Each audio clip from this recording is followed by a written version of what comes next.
Je vais vous faire la liste pour moi des questions essentielles qu'il faut poser avant de se marier. Ces questions-là, je les ai moi-même posées à ma femme avant de me marier et aujourd'hui, je le regrette pas. Déjà, première question sur les ambitions professionnelles. Quelles sont tes ambitions? Est-ce que tu es plutôt carriériste ou petit CDI stable, tranquille? Ça a toute son importance parce que si c'est une personne très ambitieuse, peut-être qu'elle aura moins de temps à accorder à la relation. Mais c'est aussi important dans le sens où vous allez pouvoir aussi visualiser le cadre de vie que vous allez avoir à peu près. Deuxième question, la gestion des finances. Et ça, c'est une question hyper importante. Est-ce que tu es plus 50-50 ou alors c'est l'homme qui prend tout en charge, même la femme qui prend tout en charge?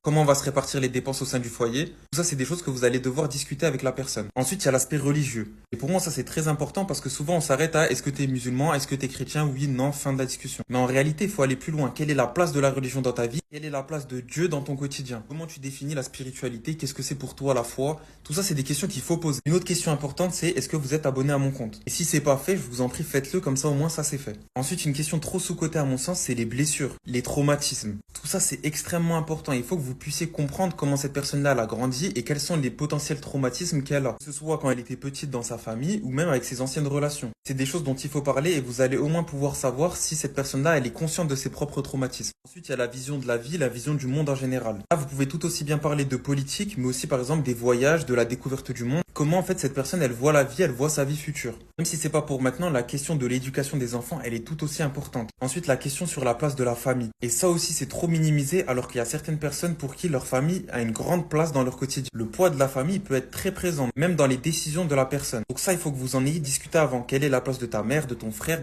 etc., etc. Et enfin, pour moi, une question extrêmement importante, c'est quelles sont tes attentes vis-à-vis du mariage? Pourquoi tu te maries et qu'est-ce que tu attends de moi, concrètement? D'une personne à l'autre, c'est pas du tout les mêmes attentes. Donc cette question-là, elle mérite d'être posée. En plus, grâce à cette question, vous allez pouvoir savoir si le projet mariage, elle est mûri dans la tête de cette personne. Ou alors si c'est pas encore ce qu'il veut vraiment, il réfléchit, il est à tâtons. Tout ça, c'est des questions que j'ai posées à ma partenaire. C'est pour moi les questions essentielles. Évidemment, il y a d'autres questions, mais ça, elles viennent naturellement avec la discussion. Et ces questions-là, pour moi, c'est des incontournables et il faut pas hésiter à les poser avant de se marier.